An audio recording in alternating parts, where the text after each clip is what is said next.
chaos doesn't ease in, it kicks the door down in the middle of a soul-sucking traffic jam. One poor driver, stuck in a sea of honking and red brake lights, slams his steering wheel in frustration. What the hell is going on up there? He grumbles, fully prepared to launch into a symphony of complaints. That's when something catches his eye in the side mirror. Strutting up the gridlocked road is our MC, moving like he owns the place. Not in a rush, not flustered, just smooth, like a boss who forgot to clock in. And the dude? Oh, he's a sight. There's the sword, for starters, casually slung over his back like it's a gym bag. But the piece de resistance?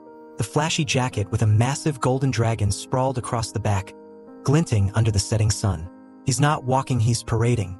Curiosity trumps frustration, and the driver rolls down his window, ready to bark something clever. But his jaw drops so fast he nearly swallows his gum. This isn't some cosplayer lost on his way to Comic-Con. No, this guy's vibe is pure danger, and every step screams, "Don't mess with me unless you're ready to find out why." Meanwhile, our MC, let's just call him Dragon Jacket for now, isn't even acknowledging the sea of gawking civilians. Nope, he's too busy with whatever mission he's on. Leaping onto the hood of a car without breaking stride, he hops across vehicles like it's an obstacle course built just for him. The driver stares, wide-eyed, barely managing a thought beyond, what is happening? Then, things get worse. The atmosphere shifts, hard. Up ahead, a red glow blooms across the road, lighting up the stalled traffic like the world's creepiest rave. The air grows heavy, charged with energy that raises goosebumps on the skin. Then it hits the crack. Space itself begins to tear open, and from the widening rift, red lightning crackles out like a warning shot. Dragon Jacket halts, his sharp gaze locking onto the spreading gate. He knows what's coming. "Everyone, move!" he shouts, his voice cutting through the rising panic like a blade. The crowd doesn't need to be told twice. Car doors fly open, people scramble over one another, and chaos explodes as they try to get as far from the gate as possible. And then the roar. The sound rips through the air, deep and guttural, sending shockwaves of fear through the fleeing masses. The gate yawns open fully, and from its glowing maw, monsters spill out snarling, black-furred beasts the size of SUVs, their glowing red eyes locked on the nearest prey. Dragon Jacket, however, doesn't flinch. He draws his sword, and blue mana ignites along its edge, crackling with raw power. As the first monstrous hound lunges, he steps forward, calm as a guy about to butter toast, and swings. The blade carves clean through the beast, splitting it in half before it even has time to regret its life choices. Another rushes in, and with a pivot and a downward slash, it too is reduced to 2 pieces. It's effortless. While he's putting on a one-man monster massacre, backup finally arrives. A squad of raiders, decked out in tactical gear and bristling with weapons, storms the scene. At their head is a blonde guy with sharp eyes, barking orders to his crew. But as they reach the front lines, the sight before them makes them freeze. "Wait!" the blonde murmurs, scanning the battlefield. The gate is wide open, monsters are pouring out, but there are no casualties, no shredded bodies, no bloodbath, just one man, standing amidst the carnage, cutting through the beasts like they're made of paper. Then the real nightmare steps out of the gate. Quadra Drake, the hulking, 4-headed monstrosity, stomps onto the road, its massive claws leaving cracks in the asphalt. Flames smolder in its mouths, heat waves rippling the air as it snarls at its prey. Its aura alone presses down on everyone like a crushing weight, rooting the civilians, those who haven't managed to escape to the spot. The blonde raider pales. "That's from system number 43, he says, voice barely above a whisper. "A Quadra Drake, an advanced level monster." Translation: this thing is bad news. For unprepared raiders, even Goldmark veterans, it's a death sentence. But Dragon Jacket? He steps forward without hesitation. The Quadra Drake roars, its head snaking in different directions as it scans for threats. Our MC tightens his grip on his sword, mana flaring brighter. Then, with a leap that defies gravity, he launches himself straight at the beast. The Drake swipes at him, but it's too slow. With a spinning slash, he carves through one of its heads. The monster shrieks, thrashing wildly, but Dragon Jacket doesn't stop. His strikes are precise, cutting through thick scales like they're tissue paper. Finally, with a deafening blast of mana, he delivers the finishing blow, cleaving the beast in two. The Quadra Drake crashes to the ground, its enormous body shaking the earth. Fire and debris scatter across the road, flipping cars and wrecking everything in the vicinity. The raiders? They just stand there, staring like spectators at a circus. The blonde leader's eyes are glued to the man standing amidst the wreckage, his jacket fluttering dramatically in the fiery wind. The golden dragon on his back glints in the light of the dying flames. Dragon Jacket wipes the drake's blood off his face with a flick of his hand, looking entirely too cool for someone who just fought a Godzilla wannabe. He glances over at the speechless raiders and flashes a cocky grin. "Lee Semin," he says, his voice oozing confidence. "One hell of a raider." And with that, the legend begins. Let's rewind. Before Lee Semin was cleaving monsters in half and rocking a golden dragon jacket, he was a mess. Not just any mess, the mess. Picture an out-of-shape, unmotivated gamer glued to his laptop and powered entirely by instant ramen. That's the Lee Semin we're talking about. If you squint, you might catch a glimmer of potential under the layers of self-pity. But even then, it's a stretch. Enter the samurai. Not just any samurai, this guy looked like he walked straight out of legend. Dark mana swirling around him like a living storm cloud. His every step radiated an ancient, warrior energy that practically screamed, "Get your life together." He wasn't here to mess around either. Standing before Lee, he growled, "Stand up. You are no coward." Lee froze, blinking up at the samurai like he was the final boss of a game he wasn't ready to play. But something about the warrior's tone hit him in the gut. It wasn't a suggestion. It was a statement of fact, like the samurai already knew Lee better than Lee knew himself. For the first time in forever, something sparked inside him, a flicker of confidence. Small but undeniable. The words weren't fancy or poetic, but they were exactly what he needed. Maybe, just maybe, this was the moment Lee's life finally started turning around. Fast forward a bit, and here's the rundown. After monsters began ripping through the world, humanity split into two camps: raiders and non-raiders. The raiders are the ones with enough guts or stupidity to fight back. To keep things organized, the Raider Management Bureau (RMB) was formed. Think of it as HQ for anyone crazy enough to take on interdimensional death beasts. Which brings us to Lee. He's sitting in the RMB waiting room, hunched over like he's waiting for detention. Sweat drips down his forehead as he fidgets nervously. It's time for his routine checkup, and spoiler, it's not going to end with a gold star or a lollipop. Lee isn't just any wannabe raider. He's a prospective raider, meaning he's awakened some aura but hasn't passed the qualifications yet. Today's appointment is all about the awakening judgment, which is a fancy way of saying, let's see if you're worth keeping around. Every prospective raider gets tested to see if their aura levels meet the minimum threshold.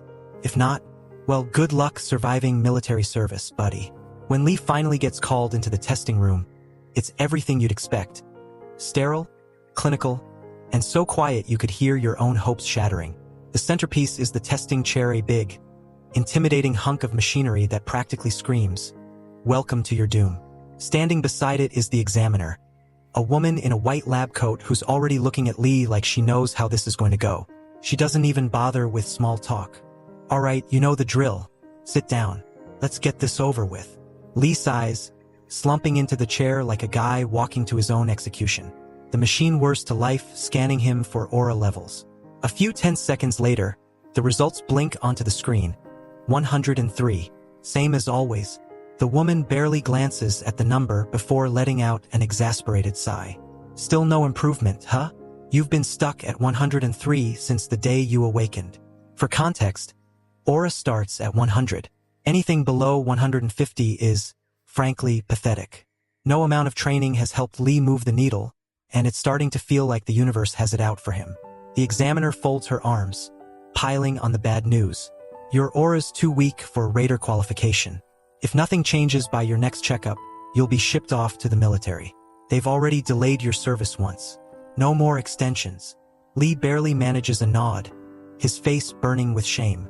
She keeps talking, offering counseling sessions like that's going to fix his problems. But Lee just mutters, "I'm here for the evaluation." Dodging her offer like it's a pop quiz he didn't study for. She shrugs. "Your call," she says, but her tone makes it clear she doesn't expect to see him in a raider uniform anytime soon. Lee stumbles out of the RMB, clutching his evaluation report like it's his death sentence. 103. The number taunts him, a constant reminder that no matter how hard he tries, he's still a failure. He heads home as the evening light fades, shoulders slumped under the weight of disappointment. His apartment is a disaster. Clothes, food wrappers, and gaming gear litter every surface. But he doesn't care.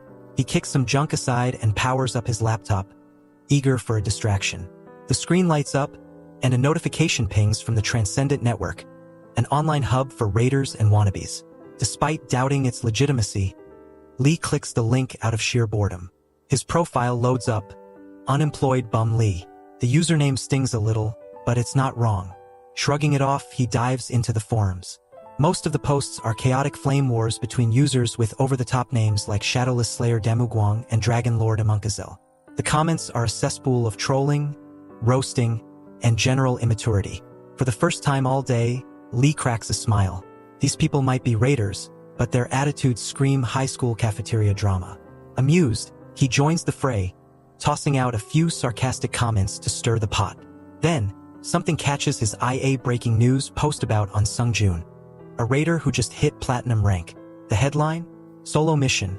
On Sungjun seals a Kazaya on Mount Buchan. The name hits Lee like a punch to the gut. This guy wasn't just any raider, he used to be on Lee's level. They trained together, competed together. But now, On Sungjun is a rising star, while Lee's stuck at the starting line. Frustration flares. Lee remembers when they were equals, back when he still believed he could be something great. Now, On Sungjun's success feels like a spotlight on Lee's failures. In a fit of anger, Lee rips down the sticky notes plastered to his wall, reminders of his training schedule and failed goals. He mutters to himself, trying to shake off the bitterness, but the weight of his own shortcomings is suffocating. Just as he's about to lose himself in self-pity, another notification pops up. This time, it's a message from wandering beggar Kim Bonghak, who wastes no time insulting Lee for his lack of achievements. Lee, not one to back down, fires back with a snarky roast. The comment section erupts into chaos as more users join in, including Grand Wizard Ileana, who casually mentions spending points to check out unemployed bum Lee. Then it happens. A pink portal materializes behind him, glowing like neon cotton candy. Before Lee can process what's happening, a stunning woman steps through. Grand Wizard Ileana herself, looking like a literal goddess. She scans the room, her gaze landing on Lee. "Are you really unemployed bum Lee from the network?" she asks, her voice dripping with curiosity. Lee freezes, staring at her like she's a glitch in his reality. "Well," she says, her tone playful but sharp, "I wanted to see who you really are, so here I am." And just like that, Lee's very average life takes a hard left turn into the absurd. The whole vibe in the room flips the moment the transcendent lady steps in, practically glowing in pinks and indigos like she owns the place. And then bam, she's on Lee in a flash. Before he can even think about defending himself, a massive tree-like structure bursts out of nowhere, wrapping around him like some vengeful snake squeezing the life out of its prey. Lee lets out a strangled scream as the pressure closes in on him. She's barely trying, but she's got him locked down so tight he might as well be a ragdoll. The look on her face says it all. This is the guy who cracked the Transcendent Network? She's clearly unimpressed. As the grip around him tightens, she's probably cursing her bad luck, wondering how someone as weak and pathetic as Lee could have stumbled his way into something that should have been impossible. Meanwhile, Lee's flailing helplessly, his body screaming under the crushing force, his brain scrambling for a way to get out of this nightmare. She starts tossing him around like he's weightless, her voice sharp and cutting as she grills him. "Who are you? What are you doing here? How did you get access to the network?" For her, this is a joke, like poking at a bug to see if it moves. And Lee? He's the bug. To be fair, cracking the Transcendent Network is no small feat, even seasoned raiders wouldn't dream of it. But Lee? He's shaking like a leaf in a hurricane, begging for her to put him down so he can explain himself. And surprisingly, she listens.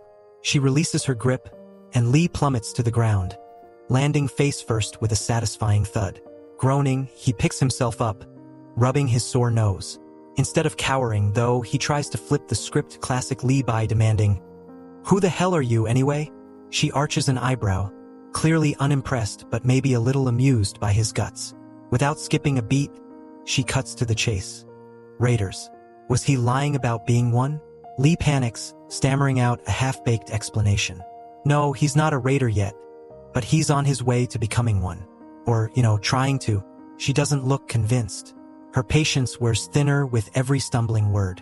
She asks him again, this time sharper, like she's daring him to try lying. Desperate, Lee starts rambling about Aura, the energy that raiders use to hunt and fight monsters, and how he's technically awakened. This catches her attention, though her expression says she's still waiting for him to prove he's not a total waste of space. She gestures for him to show her this power of his. Lee lights up, thinking this might be his chance to redeem himself. He focuses hard, summoning all the mana he's got. But when it finally appears, the result is less than stellar. His so-called blue aura is more of a pathetic flicker, like a half-dead firefly in a jar. It sputters out almost immediately, leaving the room awkwardly silent. Ileana stares at him, her expression a mix of disbelief and disgust. She raises a hand to her face, pinching the bridge of her nose like she's physically in pain from how bad this is. "This is what you call mana?" she mutters, her voice dripping with frustration. Before Lee can stammer out an apology, her own mana flares to life. The entire room is bathed in a fierce pink glow as her power surges. It's massive, overwhelming, the kind of force that could level a city without breaking a sweat. The walls shake, the ground trembles, and Lee falls to his knees, clutching his head as the pressure crashes down on him. The neighbors, probably thinking it's an earthquake, start banging on Lee's door, shouting to check if everything's okay. Lee waves them off with a weak, "It's fine," but his voice cracks, not convincing anyone. He shoots a panicked glance at Ileana, silently begging her to chill before someone calls the cops or worse, before she kills him outright. Ileana is livid. She's just wasted her precious points she earned through endless battles and hard work on this weak, trembling guy who can't even summon a proper aura. She demands to know how someone like him could have possibly accessed the Transcendent Network. Lee, still cowering on the floor, mutters that he doesn't know. He blames it on his laptop. "I just opened it and there it was," he says, his voice barely above a whisper. This catches her off guard. "Laptop?" she repeats, tilting her head like he just spoke a foreign language. She eyes the device sitting on his desk, calling it a communication tool from his world, like it's some ancient artifact. It's becoming clear to Lee that she's not from around here, not from this reality at all. She gives him a chance to explain further, but Lee has nothing. He stammers some weak excuse about being a regular guy with a boring life, trying to dodge her questions. Her eyes flick to the sticky notes plastered all over his wall, but they don't give her any answers either. Frustrated, she leans back in his chair, adjusting herself like she's settling in for a long interrogation. She finally asks the one question that hits Lee the hardest. "What are you doing with your life?" Lee flinches like she just slapped him. He mumbles something about struggling, about how life hasn't exactly been kind to him. He tells her about being orphaned, taken in by uncaring relatives, bullied in school for his weak aura, and eventually dropping out. Now, he's just a guy stuck in limbo, playing games and pretending he still has a shot at being a raider. Ileana listens but doesn't seem impressed.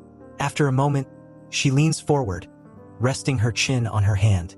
"So you've just given up?" she says, her tone almost mocking. "That's pretty pathetic." Her words cut deep. Lee stares at the floor, wishing he could sink into it and disappear. But then, unexpectedly, she softens. "You've tried, haven't you?" she asks, her voice quieter now. Despite the jab, there's something oddly comforting about her tone. Lee hesitates, then nods. He tells her more, about how hard he's worked despite his failures, how he's tried to push past his limits even though his aura has never improved. It's the most honest he's been with anyone in a long time. Ileana listens, her expression unreadable. Finally, she stands, brushing herself off. "Well, this has been enlightening," she says dryly. She opens a glowing portal, clearly ready to leave, but before stepping through, she turns back. "Don't post anything stupid on the bulletin again. If you do, I'll come back and you won't like how that ends." Lee nods furiously, grateful to see her go. But just as she's about to disappear, she pauses. "One last thing," she says. "The world is unfair, but that doesn't mean you get to sit here and wallow in self-pity." She looks him in the eye, her gaze sharp but not unkind. "You're human. Figure out how to live like one." The portal closes behind her, leaving Lee alone in his destroyed apartment. For a moment, Lee's struck by how human Present seems, despite his godlike status. In a strange way, Lee feels like they're two sides of the same coin, one scarred by battles, the other by a lifetime of failures. Lee puts on his dating coach hat, determined to give Perzen his best shot. Okay, first move, he says, pacing his room like he's giving a TED Talk. Hit her with something emotional, something that'll stay in her head. Say this, "Where have your wings gone?" Perzen's response is immediate. Wings? What wings? Lee smirks, already ahead of the game. Exactly. When she asks what you mean, tell her she's an angel who's lost her wings. It's cheesy. It's bold. It's genius. Perzen's blown away. You're a legend, he types, clearly impressed by Lee's ability to craft such a poetic line. Lee basks in the praise, feeling like he's finally good at something. Step 2, Lee ups the ante. If she smiles, drop this line next. Your smile is the reason my heart's gonna explode. Perzen's practically typing in all caps now, thanking Lee for his wisdom. Lee's grinning like a maniac, pacing his room as he feeds the sword demon line after line. It's surreal he's coaching one of the most powerful men in the world on how to flirt, and Perzen is eating it up. Thanks for watching, guys. Comment Flamingo and subscribe for the next part. By the end of their chat, Perzen promises to visit Lee if the advice works out. Lee laughs, feeling a warmth in his chest he hasn't felt in years. Somehow, against all odds, he's found his place in this strange, magical network.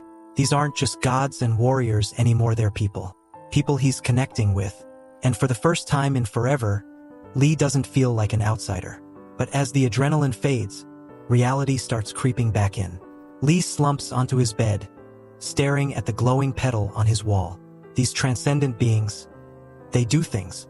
They don't procrastinate, they don't make excuses, and they don't waste time.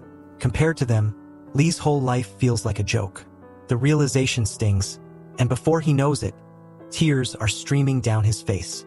Frustrated, he stumbles to the fridge for a drink, gulping it down like it'll drown his thoughts. He flops back onto his bed, spiraling into a pit of regret. All those years, all that wasted time chasing a dream he might never reach. If his life was always going to turn out like this, why did he even bother hoping? But then, a spark of defiance flares up. Fueled by the drink, Lee sits up and starts typing furiously on the Transcendent Network. His fingers fly across the keyboard as he pours out his frustrations, his hopes, his fears, everything. It's raw, messy, and honest. And then, exhausted, he slumps forward and passes out cold. When he wakes up, his head pounding, he checks the forum, bracing for the cringe of seeing his drunken rant. Instead, his heart skips a beat. There are responses, not just from anyone from Legends. Lord Commander Gareth tells him to stop wallowing and change his life. Dragon Lord Lee Munkazer offers words of encouragement, sharing his own struggles.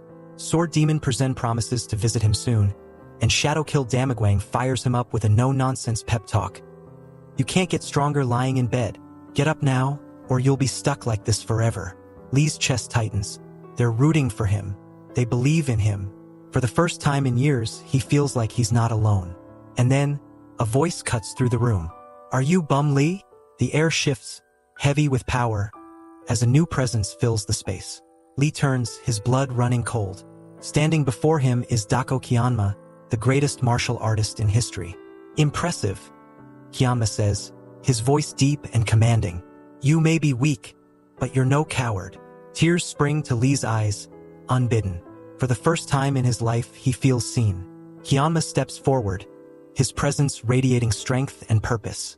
And in that moment, as Lee stares up at the man who embodies everything he's ever wanted to be, something inside him shifts. Maybe he's not so hopeless after all. Lee looked like a grown man on the brink of an emotional meltdown, biting his lip like he might just burst into tears. Why? Because someone finally told him he's not a coward. It wasn't the words alone, though they hit him like a wrecking ball, yes, but it was also the sheer presence of Dako Kyanma, the legendary martial artist whose power felt like it could crush the world if he so much as sneezed too hard. Lee had thought Grand Wizard Ileana was the epitome of power, but compared to Kyanma, Ileana looked like a starter Pokemon, while Kyanma was the final evolution that could obliterate entire galaxies. Kyanma, as calm as a storm in the eye of its own chaos, spun around with an air of no-nonsense authority. Rack up points and check the tips board, he said. No explanation, no context, just a cryptic command that practically oozed importance. Before Lee could even begin to process what that meant, Kyanma added, I've got something big lined up for you. The anticipation practically buzzed in the air, thick enough to taste. But just as Lee opened his mouth to say something, anything, Kianma was gone. Just like that. 1 second, Lee was standing next to the man who embodied raw power, and the next, he was face first on the floor of his messy apartment. He scrambled to his feet, groggy and disoriented, like he'd just been kicked out of a dream. But the cut on his arm from earlier, still there. And the pain? Oh, it was real. Lee winced, rubbing the sore spot and muttering, "Definitely not a dream." And then it hit him again, that phrase. "You're not a coward." It reverberated in his skull like the chorus of the world's most inspiring power ballad. His chest tingled, his whole body felt strangely light, and for the first time in ages, he felt like he wasn't dragging himself through life. Something had shifted. Feeling the need to do something, anything, he decided on the most profound, life-changing action possible: cleaning his room. And not just tidying up, we're talking about a full-on spring cleaning marathon. Hours passed as Lee scrubbed, wiped and sorted, throwing out months, maybe years, of accumulated junk. His kitchen sparkled, his bathroom could pass a health inspection, and his floor was so clean you could eat off it. For a moment, he admired his work, standing tall with an aching back and a sense of accomplishment. Then his eyes drifted to the mirror, and it hit him. The only trash left in this apartment was him. He shook his head, muttering, "Nope, not today." Kianma's words lingered in his mind like a mantra, and he made a decision. It was time to take himself seriously. He threw on some workout gear that looked suspiciously untouched, if we're being honest, and stepped outside, ready to sweat and grind his way to greatness. Except, he didn't even make it past the first round. 10 minutes into his run, Lee was sitting on a park bench, gasping for air like he'd just run a marathon. His legs were jelly, his lungs were on fire, and to top it all off, he'd somehow found himself demolishing an entire fried chicken meal. How did this happen? Even Lee didn't know. He stared at the greasy chicken bones in shame, the guilt settling into his stomach like a rock. "This isn't it," he muttered, wiping his mouth, determined not to let the day be a total loss. Lee forced himself up and tried running again. It lasted about 5 minutes. Once again, he was bent over, hands on his knees, panting like an overworked sled dog. He hated to admit it, but the truth was crystal clear. He wasn't going to make it on his own. He needed help. That's when he saw it. A gym poster taped to a nearby lamppost, featuring a hulking guy flexing like he could deadlift a bus. Bold letters beneath the image read, "Get in here, boys." Lee squinted at the poster, half expecting it to glow with divine light. Was this a sign? Maybe, probably not. But either way, Lee decided he couldn't ignore it. He marched toward the gym, hoping this would be the first step in turning his life around. The moment he stepped inside, though, his newfound confidence evaporated. The gym was packed with people who looked like they belonged in a superhero movie. Over in the corner, a guy who could only be described as a walking mountain was deadlifting enough weight to crush a small car. Veins popped from his arms, his muscles bulged, and his aura screamed, "Do not mess with me." Lee suddenly felt very, very small. Before he could bolt, someone appeared behind him. It was the gym owner, a tall, broad man with a thick mustache that covered half his face. The guy from the poster. He looked at Lee with a smile that was either friendly or terrifying. It was hard to tell. "You here to get serious? Or are you just sightseeing?" the man asked, his deep voice booming like thunder. Lee froze, unsure of how to respond. His mind raced for an answer, but before he could say anything, the man sniffed the air and frowned. "I can smell it," he said, making Lee panic internally. "Smell what?" Lee asked, voice cracking. "Fried chicken," the man replied, shaking his head in mock disappointment. "You reek of it." Lee turned beet red, stammering out apologies, but the man just waved it off. "Relax, kid," he said, clapping Lee on the back hard enough to make him stumble. "You ate? Good. Now let's burn it off." The man introduced himself as Coach Kim Deok-bae, the owner of the gym and, apparently, Lee's new tormentor. Kim didn't waste time. After a quick assessment, he ordered Lee onto the treadmill. "No excuses. You're here to work. So work." Lee obeyed, hopping onto the machine and starting at a slow pace. Within minutes, Kim cranked it up, and Lee found himself running harder than he ever thought possible. Sweat poured down his face, his legs screamed in protest, and his lungs felt like they were going to burst. Can I take a break?" Lee gasped, barely able to speak. Kim's response was immediate and brutal. No breaks. If you collapse, collapse. If you get back up, then keep going. But if you keep making excuses, you'll never change. The words hit Lee harder than any physical strain. His heart raced not just from exertion, but from the truth of it all. He'd spent his whole life making excuses, running from his own potential. Maybe that was the real weight he needed to shed. Determined, Lee pushed himself harder. The treadmill sped up, and for the first time he didn't back down. He leaned into the pain, embraced it, and kept moving forward. Kim watched from the side, nodding in approval. "That's it," he said. "Keep going. Even if it feels like you're gonna die, keep going." Hours, or what felt like hours later, Lee finally stumbled off the treadmill, legs trembling like jelly. He was drenched in sweat, his muscles aching, but something inside him felt lighter, stronger. For the first time in years, he'd pushed himself past his limits. As he left the gym, one of the massive guys from earlier clapped him on the shoulder. "See you tomorrow," the man said, his voice gruff but encouraging.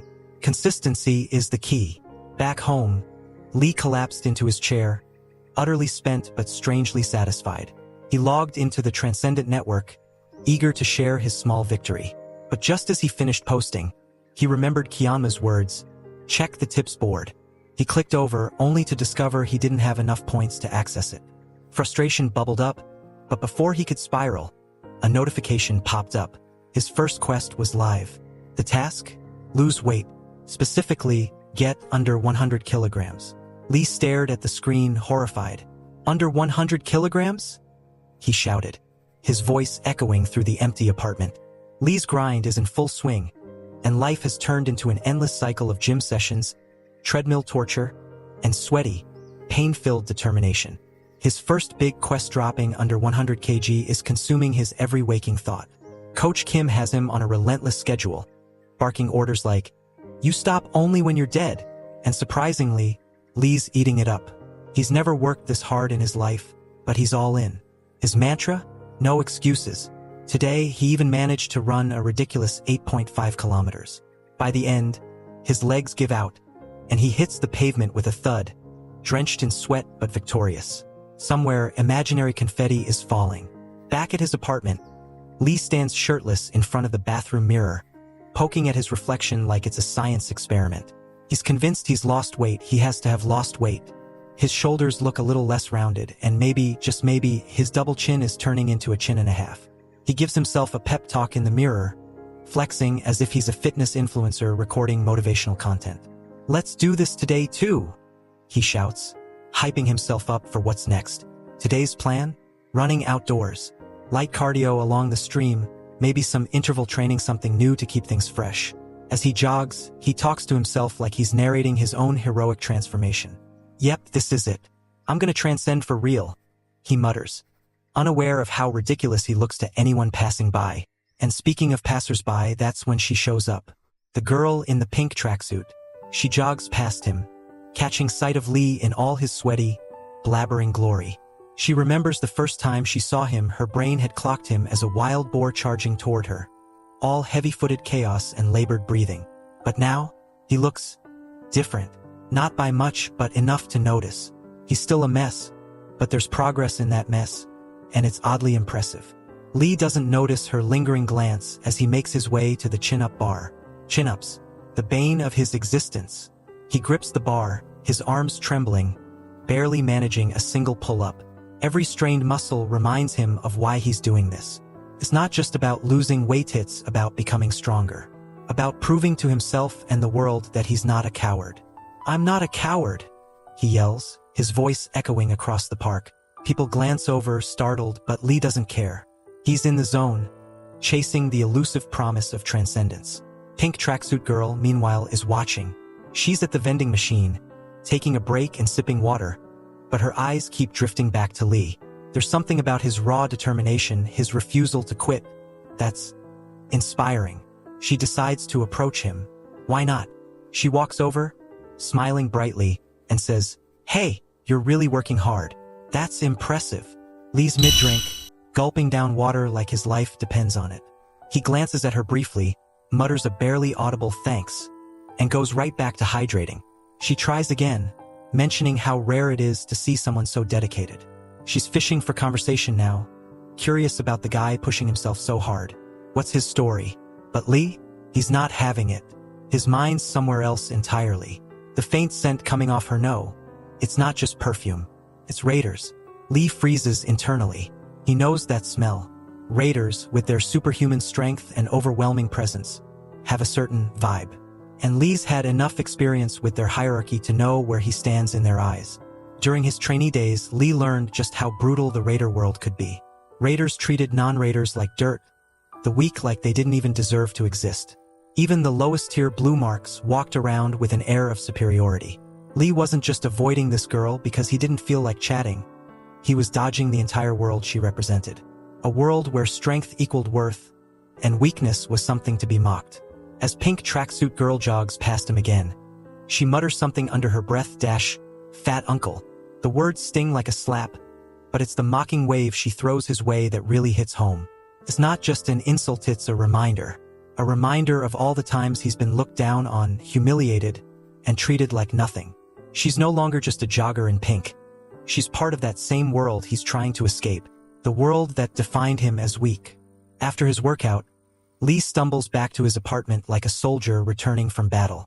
His muscles ache. His body is drenched in sweat, but he's still determined. He collapses into his chair, grabs his laptop, and logs onto the Transcendent Network. The first post he sees? Grand Wizard Ileana. His heart skips a beat. Ileana. Scary and mesmerizing in equal measure. The first time they met, she'd been terrifying enough to make him question his will to live. But beneath that terrifying exterior was someone who'd given him a chance, who'd shown him kindness. For a brief moment, Lee considers messaging her just to say hi, but then he shuts the idea down. What would he even say? No, better not. She's way out of his league. Instead, he focuses on his quest. He steps on his scale, praying the number will finally be under 100 kilograms. The digital screen flashes. 100.02 kilograms. Seriously? Lee groans, slumping against the wall. He's so close, but it's like the universe is mocking him. Then, inspiration strikes. He bolts for the bathroom. If he can just lighten the load a bit, maybe he can tip the scale in his favor. A few minutes later, he's back on the scale. 100.005 kilograms? Are you kidding me? Lee yells, practically pulling his hair out. Desperation kicks in. He's stripping off layers of clothing, shaking out every ounce of sweat, even blowing his nose to get rid of every last gram.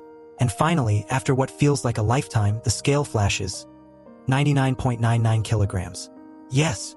Lee jumps in the air, fists pumping. He did it. First quest cleared. The system rewards him with 100 points, and for the first time, he feels like he's moving forward. Now, it's time to spend those points. He clicks onto the tips board, eager to see what treasures await. The posts here are Wild One guys talking about walking on water, another's discussing dragonfire. Every post costs points to read, and making a post costs even more. Lee's jaw drops. This place is like a point-sucking black hole. And then he spots it. A post from Heavenly Demon Dako Kyanma. The title? Void Severance Ultimate Void Path. Lee doesn't hesitate. He clicks it, and the words hit him like a revelation.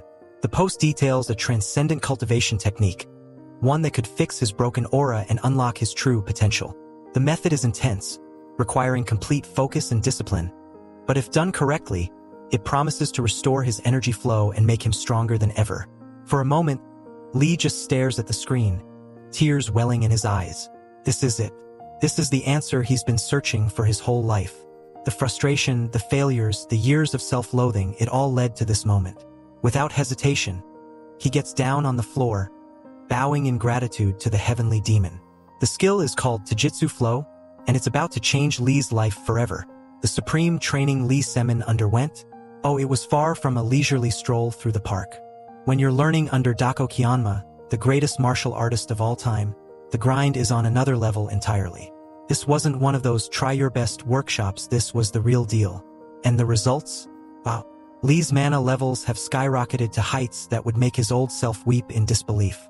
The aura swirling around him is so intense it's practically auditioning for the lead role in a blockbuster fantasy epic. Right now, Lee's chilling by the canal, looking deep in thought, like a philosopher meditating on the mysteries of the universe. Truthfully, though, he's mostly obsessing over the curse that's been weighing him down for years. He's tempted to run the Taijutsu flow technique 100 more times if it means he can finally break free of it. The aura coursing through him feels electric, like he's been plugged into some celestial power grid. And oh, by the way, has anyone noticed the transformation? Lee's looking way leaner these days. Did he sign up for a martial arts program or a high-intensity fitness boot camp? Whatever it was, it's working. Back in Zen mode, Lee locks his fingers together and resumes his aura work, his focus razor-sharp. Just like Dako Kiyama taught him, he imagines his aura flowing through him like water, spreading like roots across every corner of his body. It sounds all philosophical and profound, and honestly, he's vibing with it. Lee zeroes in on the little blocks within his energy pathways, determined to blast through them like an unstoppable force. And then boom! His aura bursts out in a glorious explosion, lighting up the air around him. For a second, he's grinning like a lunatic, basking in his own awesomeness. But, as always, his excitement gets the best of him. He loses his balance and crashes onto his back with a loud thud. Classic Lee Semin. Still, he's too hyped to care. Lying there, staring up at the sky, he whispers to himself, "I can do this." Cut to Taesung Academy, a prestigious private raid training facility that's raking in cash from all the wannabe raiders trying to level up. Inside one of the training halls, a group of sweaty students is punching the air with all the determination of kids trying to impress their overly demanding coach. Said Coach Hwang Jong-hoon looks on with a critical eye, correcting form and barking the occasional command. Just another day at the academy. That is, until a student rushes in calling for him. "Coach Hwang, someone's here to see you." Curious, Hwang steps outside, only to freeze when he sees who's waiting for him. It's Lee Semin, standing there with a proud smile like he's been waiting for this moment. Hwang's eyes go wide, his brain short-circuiting as he processes what he's seeing. This can't be the same Lee Semin he used to know. The Lee he remembers was scrawny, aimless, and cursed. But the man standing before him now, lean, confident, and absolutely radiating power. Tears spring to Hwang's eyes as he stumbles forward. "Lee, I always knew you had it in you," he exclaims, throwing his arms around his former student like a proud dad at graduation. "I told everyone you'd make it someday." Lee awkwardly pats him on the back, a bit overwhelmed by the outpouring of emotion. Hwang's grinning ear to ear now, practically bouncing on his heels. "Call me Jong-hoon. Forget the formalities, let's grab a drink and celebrate." But Lee didn't come here for drinks. Nope, he's got something much bigger to show. Without a word, he steps back and unleashes his aura. The air around him ripples, the sheer power of it making Hwang's jaw drop. "Check this out, master," Lee says, his voice calm but laced with pride. "Tell me what you think." Hwang can't believe what he's seeing. Lee's aura is potent, vibrant, alive in a way that defies everything he thought he knew about curses. He quickly calls for his students to keep training while he and Lee head to the academy's laboratory. In the lab, Lee sits down in one of the high-tech aura measurement chairs, his fingers drumming nervously against the armrests. He's trying to play it cool, but inside he's a mess. What if the results aren't as great as he thinks? What if the curse is still there, lurking under the surface? "Relax," Hwang says, rolling his eyes at Lee's obvious jitters. "Just open your eyes and see for yourself." The machine whirs to life, and numbers start flashing on the screen. Lee peeks cautiously and then his jaw drops. His aura level is 1034. A month ago, his aura was stuck at a pathetic 103. Now, it's jumped by nearly 1000%. Lee stares at the screen, a mix of disbelief and joy washing over him. Tears prick the corners of his eyes. This isn't just progress, it's a miracle. Hwang claps a hand on his shoulder, grinning like a madman. "Lee, you did it. The curse is gone." Lee looks down at his hands, flexing his fingers as if testing the newfound power coursing through him. He's practically glowing. For the first time in years, he feels whole. But Hwang's not about to let him rest on his laurels. The coach's grin takes on a mischievous edge as he says, "All right, let's put this new aura to the test." "Test?" Lee asks, suddenly wary. Hwang nods. "There's a new student here who could use a reality check. He's cocky, arrogant, and thinks his aura makes him invincible. I think you're just the guy to knock him down a peg." Enter Eugene Say, a giant blonde guy with the kind of swagger that screams unearned confidence. His aura radiates power, but his attitude? Absolute trash. When he hears that Lee's aura level is only 1034, he scoffs. This is a joke, right? Is this some kind of hazing ritual? Lee doesn't respond. He just steps into the ring, his expression calm and unreadable. The match begins, and Yu charges like a freight train, aiming to end things in one decisive blow. Lee takes the hit on his wrist, no less, and doesn't even flinch. Yu's cocky grin falters as Lee counters with a punch of his own. But Yu's aura absorbs the impact, leaving him unharmed. That all you've got? He taunts, cracking his knuckles. Yu comes at him again, launching a side kick with enough force to send Lee flying across the ring. Lee lands hard, coughing as he struggles to get up. Yu laughs, already gearing up for the knockout. But then plot twist. Lee catches Yu's leg mid-kick. The room goes silent. Yu's eyes widen in shock, but before he can react, Lee twists, throwing him to the ground in a flawless grappling move. The impact shakes the ring, and Yu's cockiness shatters. With a burst of frustration, he twists his body and tries to kick Lee off him. But this isn't just any kick. His green aura flares around his leg like some kind of superhero glow effect. The crowd leans in, expecting a powerful move. But nope, his timing is so off it's almost painful to watch. The kick misses by a mile, and Lee steps aside effortlessly, giving you the ultimate. Is that the best you've got? Look, the crowd loses it. Laughter echoes around the room as they mock Yu's invisible kick, their reactions ranging from outright howls to poorly stifled chuckles. Yu's face? Tomato red. His humiliation is palpable, and you can almost see the steam rising from his ears as his anger boils over. But Yu isn't done embarrassing himself yet. Fueled by rage and embarrassment, he charges at Lee like a furious bull. Big mistake. Lee sidesteps with the kind of grace that makes it look effortless, like he's gliding on air. Yu's wild punch misses completely, and Lee retaliates with a mana-charged uppercut straight to the chin. Boom! Yu's head snaps back, his eyes rolling like a slot machine that just hit jackpot, and his legs buckle. He stumbles backward, dazed, before collapsing onto the mat like a marionette with its strings cut. The crowd gasps, but Lee, he doesn't even pause. He's already moving in for the finisher. Yu barely has time to recover before Lee has him in a submission hold, a move so precise and brutal that it looks like he's about to uproot a tree. Lee twists Yu's arm and leg into angles that shouldn't be possible, locking him in place like a human pretzel. The room goes dead silent, except for Yu's increasingly desperate grunts. "Let me go!" Yu snarls, his voice tinged with panic. His aura flares weakly, a last-ditch effort to break free. But Lee? He doesn't even flinch. With a calm, almost bored expression, Lee twists Yu's wrist just a little further. The sickening pop that follows is enough to send shivers through the crowd. Yu lets out a guttural cry, a sound that carries the weight of shattered pride and total defeat. The crowd collectively winces. Even the coach, who had climbed into the ring just in case things got out of hand, steps back, realizing there's no need to intervene. Yu's fight is officially over. Fast forward, and Lee is darting through the streets after the match, his mind buzzing with adrenaline. He can't help but feel a rush of pride. For years, he'd been stuck at the bottom, clawing his way through endless setbacks and failures. Now he's the guy who just made a cocky raider eat his words in front of a crowd. But as much as he wants to revel in the victory, he reminds himself to stay grounded. Yu wasn't exactly a world-class opponent, more of a cautionary tale than a challenge. Still, the win feels good. No, great. This is the payoff for 6 years of relentless training, of pushing past the pain, of refusing to give up even when the world told him to quit. Lee lets himself smile, just for a second. It's a rare, private moment of pride. The scene shifts to the gym, where Lee is finishing his workout. Every muscle in his body is shredded, gleaming with sweat under the fluorescent lights. He grabs a towel, wiping his face, when he notices a couple of schoolboys lurking near the door. They're clutching a leaflet, whispering and sneaking glances at Lee. The flyer?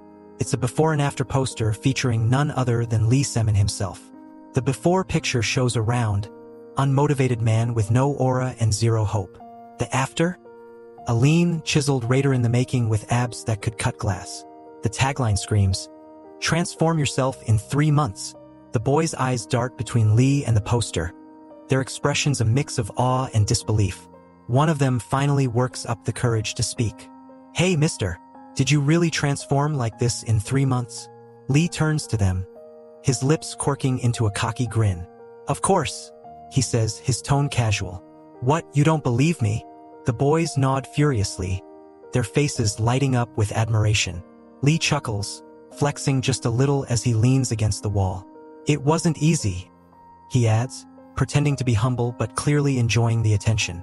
The moment is interrupted when a shadow looms over the boys. It's Coach Kim, his towering frame and intense glare silencing the chatter instantly. "You too," Kim growls, his voice low and menacing. "You want to be like him? Then get ready to earn it." The boys look terrified, but they nod anyway, their excitement outweighing their fear. Kim leads them into the gym office, where muffled sounds of lecturing and paperwork follow. When they emerge, they look like they've just signed a deal with the devil. "They're joining the program," Kim announces to Lee, a rare smile tugging at his lips. "Think they can handle it?" Lee laughs, clapping one of the boys on the shoulder. "You'll be at war with your old selves. But trust me, it's worth it." Later, Lee hops onto the Transcendent Network, eager to dive into more advanced techniques. Today's target? Xing Yi Quan, a style that focuses on linear attacks and practical movements. While Lee trains, the boys watch from a corner, already questioning their life choices as they struggle with basic exercises. As Lee moves through the motions, his aura practically glowing, the boys realize something. This isn't just some guy with good genetics and a strong work ethic. This is a raider, a real one. And not just any raider, but a senior one who's been through hell and back. The realization hits them hard. Lee Semin, the man once labeled a loser and a failure, is now their mentor. He's the guy they aspire to be. And as they watch him, one thought lingers in their minds. If he can do it, maybe we can too. Lee's journey from rock bottom to role model isn't just inspiring, it's legendary. From bum to badass, he's officially the poster child for perseverance. And for the first time, he feels like he's exactly where he's supposed to be. Thanks for watching, guys. Comment Flamingo and subscribe for the next part. The price of fame. For Lee Semin, it's not all gym selfies and admiration, it's also the constant, burning sensation of being stared at. Not the "wow, he looks amazing" kind of stares either. No, these are the kind that make you feel like a lab rat under a microscope. Today, the culprit is that newbie the kid Coach Kim practically dragged into the gym last week. The kid is doing the exact same workout as Lee, which is somehow both impressive and completely unsettling. It's like staring into a funhouse mirror that just won't stop copying you. Lee's brain immediately goes into overdrive. Nope, nope, not into guys. Nope, nope, nope. Before Lee can figure out what's going on, Mr. Glasses, the nickname Lee has mentally assigned to this kid, marches up to him like he's on a mission.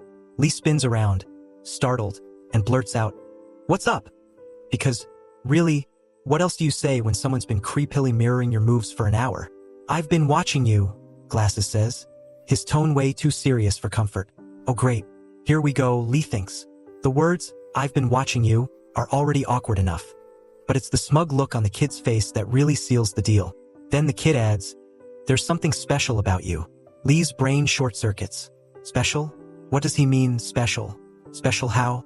The vibe has gone from awkward to outright weird, and Lee's already considering whether he needs to make a run for it. But then Mr. Glasses drops the real bomb. With a proud grin, he says, "You're a raider. You don't need to hide it, I already know." Lee freezes, blinking at him like he's just been handed a pop quiz on a subject he didn't study for. "Hide what?" he says, genuinely baffled. "I'm just here to curl some dumbbells, not join a secret society." But Glasses doesn't let up. "You don't have to deny it, I knew it the moment I saw you." And then, as if this conversation wasn't strange enough, the kid hits him with another surprise. The Raider qualification test is next month. "Wait, what?" Lee blurts out. How does this kid know about that? Turns out, Mr. Glasses isn't just some random gym newbie he's awakened to. Blue mana flickers around his hands, swirling faintly like it's auditioning for a fantasy RPG trailer. Lee does some quick mental math, trying to figure out how he ended up in this conversation. The kid explains that his parents are overprotective, big shock, and they want him to focus on academics instead of risking his life as a raider. But he's still sneaking in gym sessions, working on his physical skills behind their backs. Lee nods, half impressed, half confused. Okay, sure, that checks out. Kind of. The conversation shifts as Lee thinks about what it takes to become a top raider. Raw talent, countless hours of training, and relentless effort in the right direction. Sure, there's a handful of late bloomers in raider history, but the vast majority are grinders who've been at it since they could walk. is no joke. Glasses, however, seems undeterred. His eyes burn with determination as he declares his goal to become a raider, no matter what it takes. His reasoning? Oh, just the fact that being a raider ranks as the #1 dream job for students across Korea, plus it's undeniably cool. Lee can't argue with that logic. Sensing an opportunity to mentor the kid, or at least mess with him a little, Lee asks if he knows how to manipulate his aura. Glasses nods, a bit too confidently, and Lee tells him to prove it. Right here, right now. The kid hesitates for a moment, clearly nervous, but then he takes a deep breath and lets his mana flow. To Lee's surprise, it's not bad actually, it's pretty solid. Lee raises an eyebrow, impressed despite himself. Who's teaching you?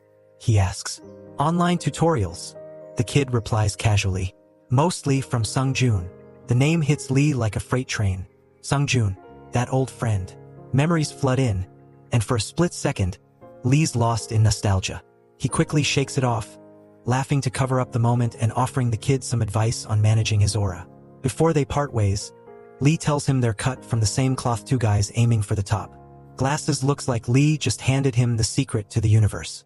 He bounces off, buzzing with excitement, probably off to brag to his friends about this life-changing conversation. Lee watches him go, shaking his head. Guess these kids might be onto something after all. Maybe I should step up my game too. Later, Lee's prepping for his next round of Dako Kyanma Fundamentals 101. His mind is racing with excitement, even as he groans about needing to whip his body into better shape first. But before diving into the hardcore training, he checks the Transcendent Network for updates. Sword Demon Perzen is roasting him about his pathetic dating life, again. While Grand Wizard Ileana has posted something cryptic and mildly insulting, clearly having way too much fun mocking him. Lee chuckles, shaking his head. Same chaos, different day. Time to focus.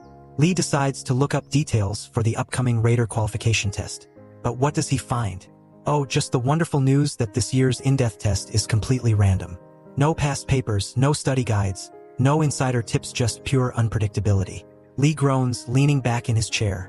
Why is everyone obsessed with this test? Shouldn't being a raider just be about killing monsters? He sighs, his frustration bubbling over. The written exam, the aura management assessment, the combat evaluation, all of it sounds impossible enough, but the in-depth test is practically a mythical beast in its own right. Just as he's about to give up, something catches his eye. A flashy marketing poster promising in-depth practice questions. The sketchy as hell, but Lee's desperate. He hesitates for maybe 2 seconds before grabbing his phone and dialing the number. Cut to 10 minutes later. Lee's already wired the money for the questions. No shame, no hesitation, he's gone full desperate student cramming for finals mode. The next morning, Lee's out by the stream working on aerobics, yes, aerobics, to improve his flexibility. He's mid-stretch when he senses a familiar aura. Turning his head, he spots Hermes' pink tracksuit, aka Kim Seonha. She notices him too, and for a moment, they just stare at each other. Seonha's expression shifts as she realizes Lee's looking different, leaner, stronger, almost unrecognizable. You look like a whole new person, she says, clearly impressed. Instead of showing gratitude, Lee pulls his classic move, acting tough. What do you want? He asks, brushing her off. Seonha, undeterred, apologizes for her earlier comments, but Lee isn't about to let it slide that easily. He's cold, his words sharp. Still, Seonha introduces herself properly, and Lee begrudgingly does the same. The air between them is tense, but there's a spark, now a challenge unspoken. Then Seonha drops another bomb. She's cheering for her company's rookie in the upcoming Raider exam. Lee raises an eyebrow, mocking her choice of words. Rookie? Yeah, she shoots back. Don't mess with him, he's going to be our company's next ace. Something clicks in Lee's brain. He smirks, his confidence surging. All right then, let's make this interesting. You're rookie versus me. Let's see who comes out on top. Seonha grins. You're on. The rivalry is officially set. Lee's not just in this for the exam anymore, this is personal now. Time to bring his A game. The bet is on Lee versus Seonha's rookie. The stakes? High. The consequences? Even higher. Whoever loses has to fulfill one demand from the winner. And knowing Seonha's smug, overconfident attitude, Lee can already tell she's cooking up something ridiculous for when her rookie wins. Too bad for her that's not happening. The vibe is icy as they lock eyes, the tension thick enough to slice with a sword. Seonha's thinking this guy was a walking ball of fat not long ago. There's no way he's passing. let alone beating our future ace. Meanwhile, Lee's giving her the mental middle finger. Underestimate me all you want, lady. I'm gonna blow your mind and your rookie off the scoreboard. Exam day. The big moment has finally arrived. At 7:50 a.m., the sun's shining bright, but Lee? He's dragging himself to the exam center like he's mourning the loss of his favorite fried chicken joint. Barely awake. Zero enthusiasm, classic Lee Semin. But beneath the groggy exterior, there's a flicker of confidence. A spark fueled by the teachings of Demon Lord Kianma and Grand Wizard Ileana. After all, if they believed in him, who's he to doubt himself? Just as he's shuffling along, trying to blend into the crowd, he spots someone. Oh no, not him. It's Eugene Say, the blonde punching bag from Lee's gym match a while back. Yu's glaring at him like he's already plotting revenge. Lee's body jolts awake instantly, a surge of adrenaline wiping away his sleepiness. Nothing like an old rival to wake you up in the morning. Taking a deep breath, Lee straightens his back and strides into the building with the swagger of a guy who's definitely not freaking out inside. The written exam. The first hurdle is underway, and it's no joke. This year's written test is a beast: ancient languages, mind-bending logic puzzles, and tricky situational questions that make you question your life choices. Lee's working through it with all the calm of a pro, filling in bubbles like he's solving the world's easiest Sudoku.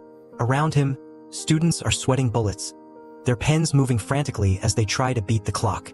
Lee smirks, amused by the chaos. So much stress for no reason. Relax, people.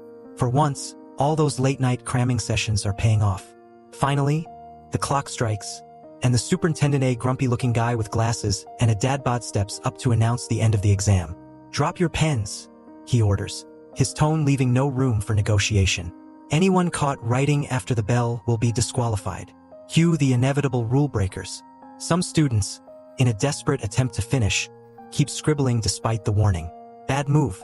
The superintendent spots one of them, stomps over, and bam! The poor kid is pinned to his chair like he's just been caught cheating in Vegas. "Did I not make myself clear?" The superintendent growls, glaring at the offender. Being a raider isn't just about strength, it's about discipline. One careless act and your whole team could die. Remember that. Lee sits up a little straighter, taking mental notes. Okay, point taken. No funny business. Then, just as quickly as he flipped into rage mode, the superintendent softens. He thanks the students for their hard work, wishes them luck, and sends them off with a surprisingly kind smile. Lee watches him go, half expecting the guy to whip out a mug of coffee and start reminiscing about his glory days. After the written exam, the nerdier students cluster together, analyzing every question like their lives depend on it. Meanwhile, Lee's chilling in the corner, totally unbothered. He knows he passed. No point stressing. To pass the time, he decides to practice his aura manipulation. Sitting cross-legged, he focuses on his breathing, letting his mana flow. The cutoff for the aura test is 5,000, and Lee's comfortably in the 5,100 range. No problem, or so he thinks. A few students notice him and start whispering. "What's he doing, wasting aura like that?" One of them snickers.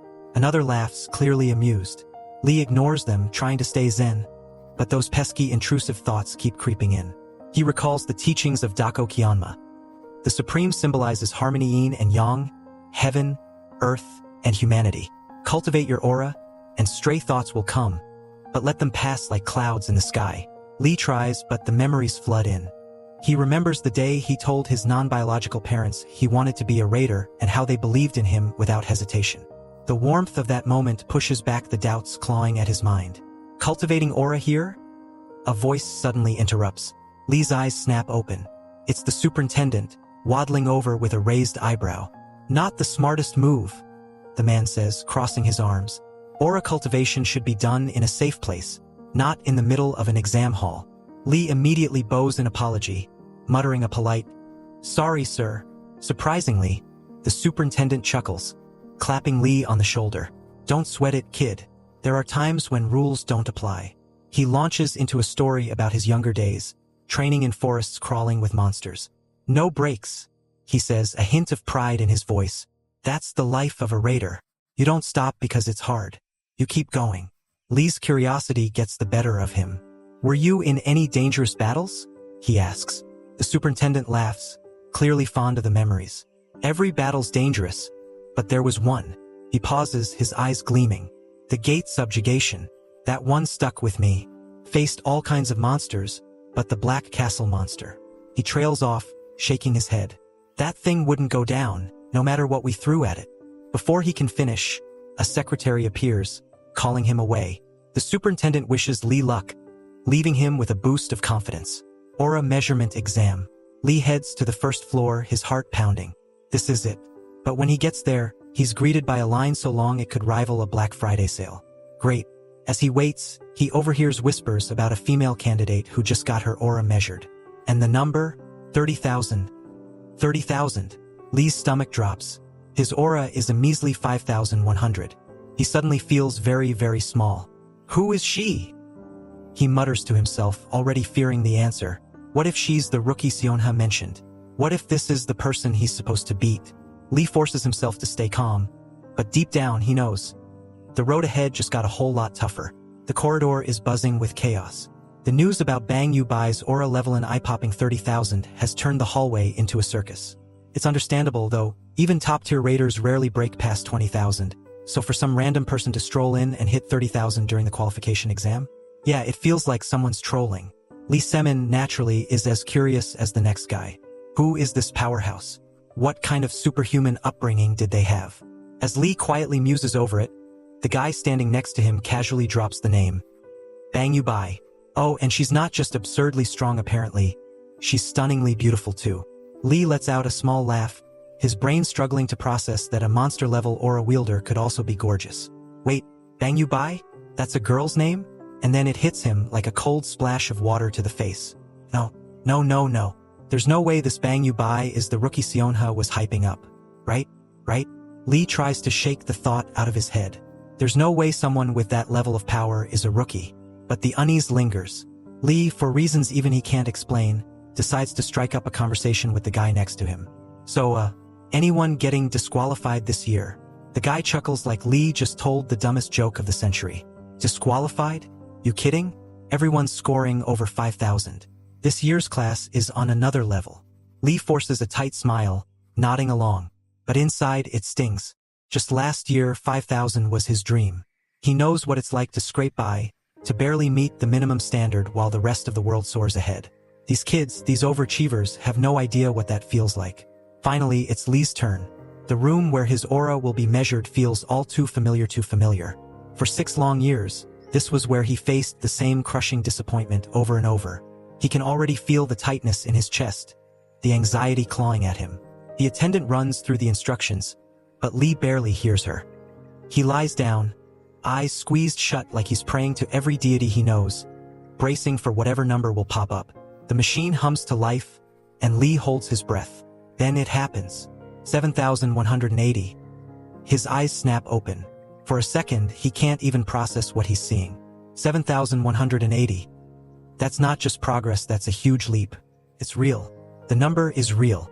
Lee sits up so fast he nearly knocks the medical officer over. 7,000. 7,180? He blurts out, his voice louder than he intended. The officer chuckles, congratulating him, but Lee's too hyped to care. He leaps out of the chair like he just won the lottery, bowing so enthusiastically you'd think he was at an award ceremony. Thank you. Thank you so much. He gushes, his hands clasped together like he's offering a prayer.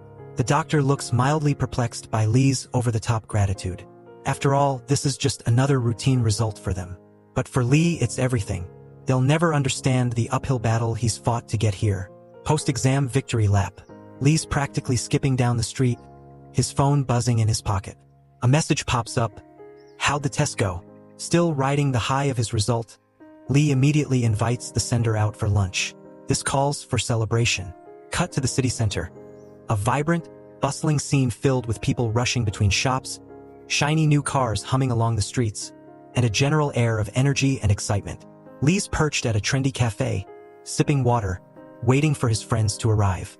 The world feels softer, brighter, more welcoming than it has in years. But just as he's settling into this rare moment of peace, his eyes lock onto a familiar figure across the street. Seonha. And she's not alone. She's strutting through the crowd with her crew, weapons in plain sight like she's auditioning for a raider reality show. Lee narrows his eyes, trying to figure out why she's flaunting her raider status so blatantly. Then he spots her. Bang Yu-bai. sword casually slung across her back like it's a fashion statement, aura practically radiating off her in waves. Lee's stomach drops. It's her. The 30,000 aura level girl. The rookie Seonha had been bragging about. Of course it's her. Thankfully, Lee's spiraling thoughts are interrupted as his gym buddies arrive. Their faces lit up with excitement.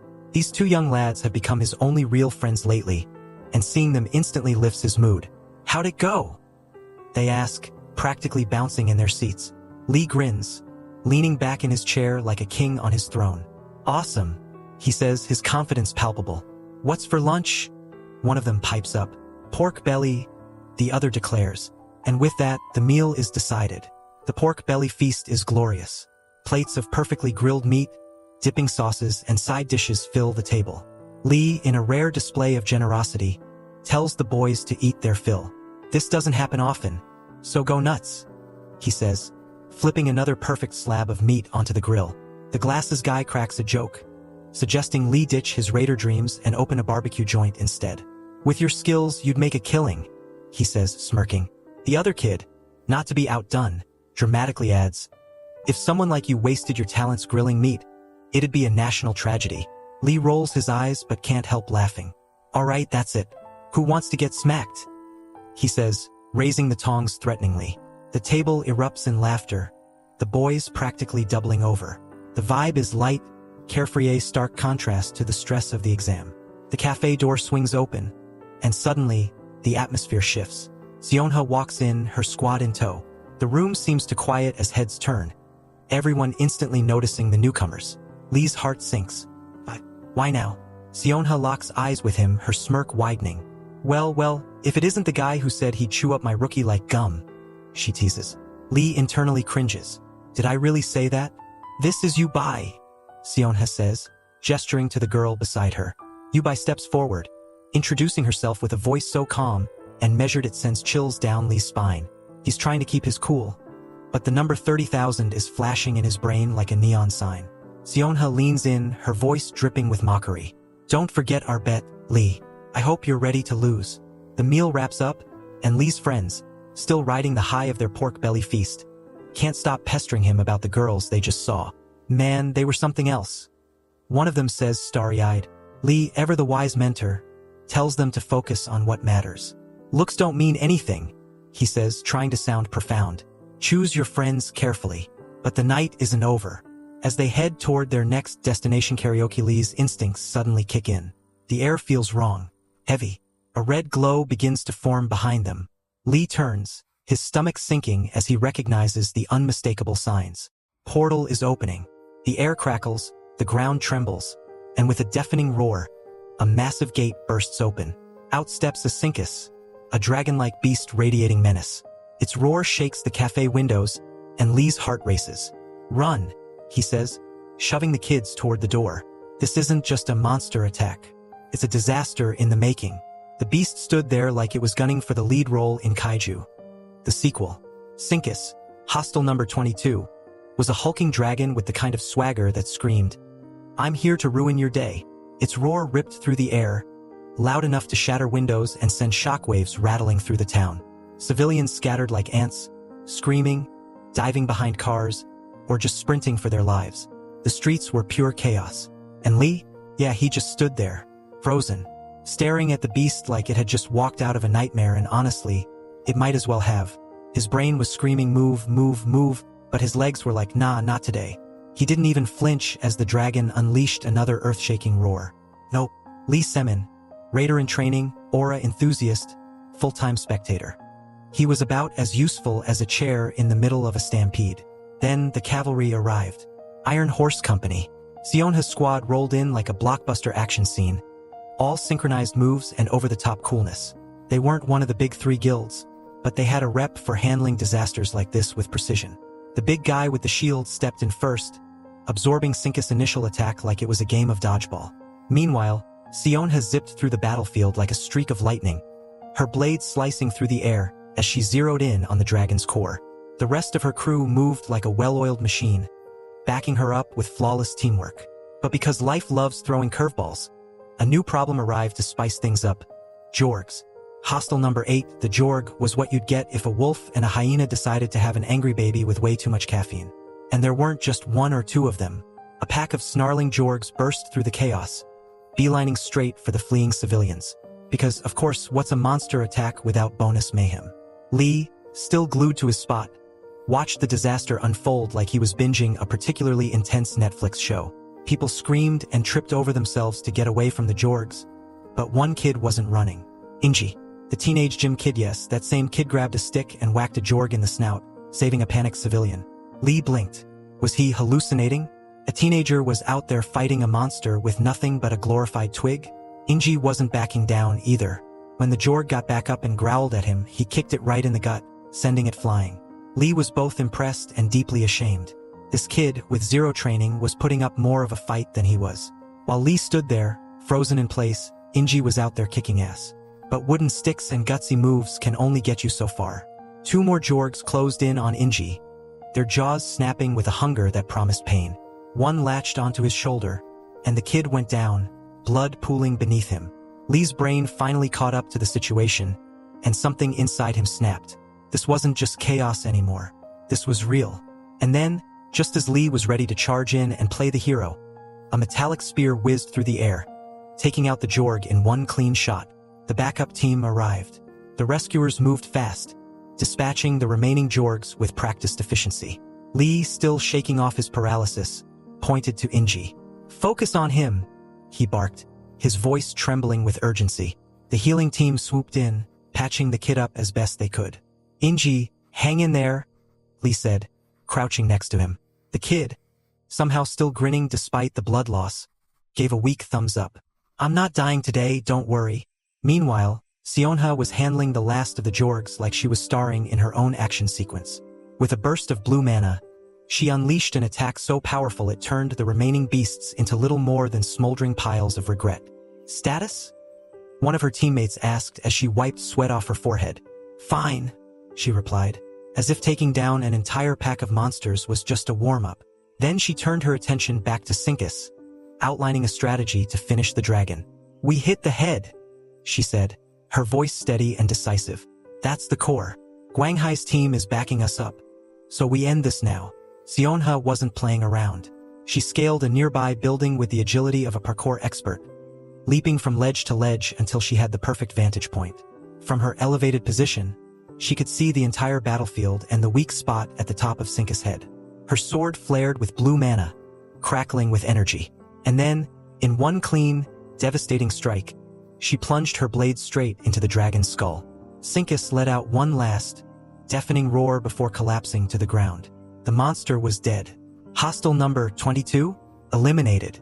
Seonha landed gracefully beside the fallen dragon, leaning against it to catch her breath. She was exhausted but satisfied. Around her, the Iron Horse team exchanged high fives and cheers. The gate was closing, the monsters were gone, and the day was saved. Or so they thought. As Lee sat cradling Inji's head, he glanced toward the gate. It was almost closed now, the swirling red energy shrinking by the second.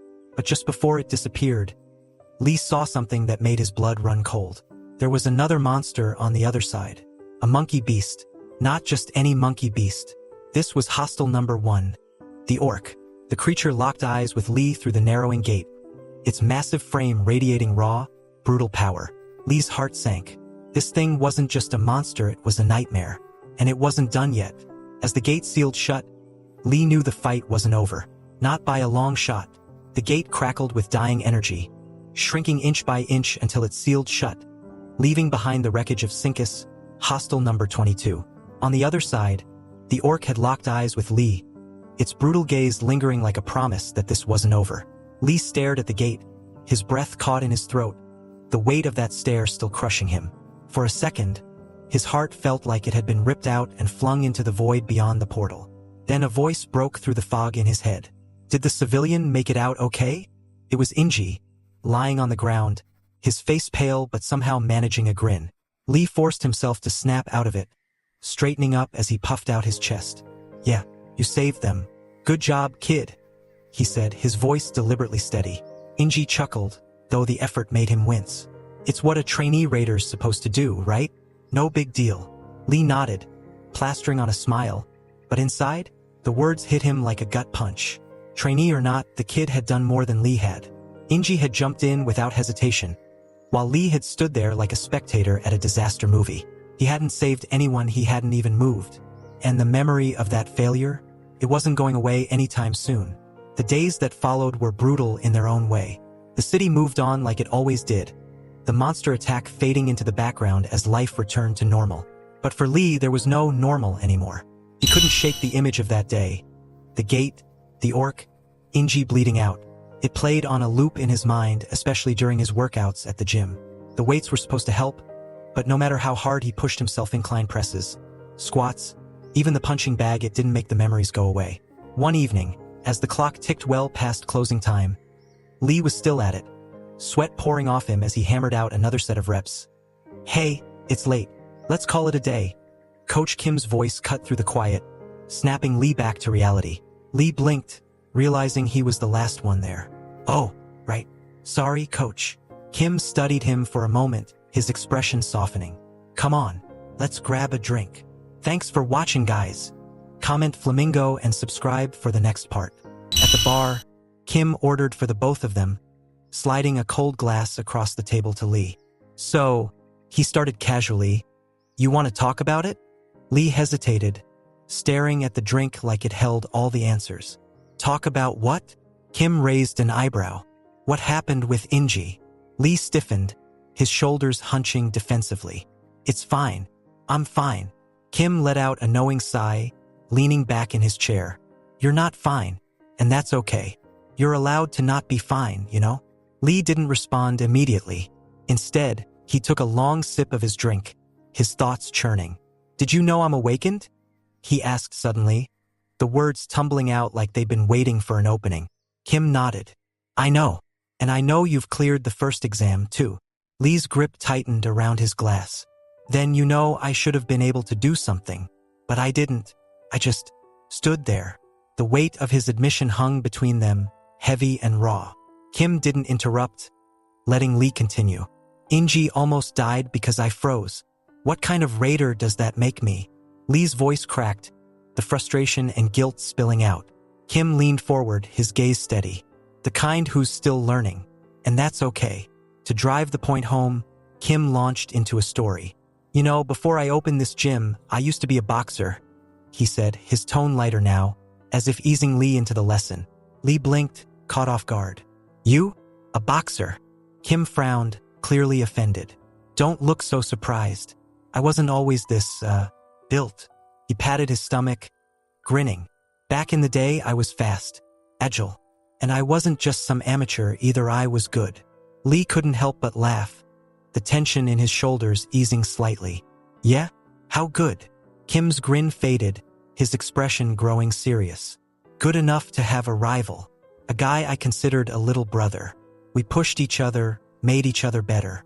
But one day, I hit him too hard." The words hung in the air, heavy with meaning. "He died in the ring, and I haven't boxed since." Kim's voice was low, almost a whisper. "I let that moment define me for years. I blamed myself, felt like I didn't deserve to be in the sport anymore. But you know what? That's not living.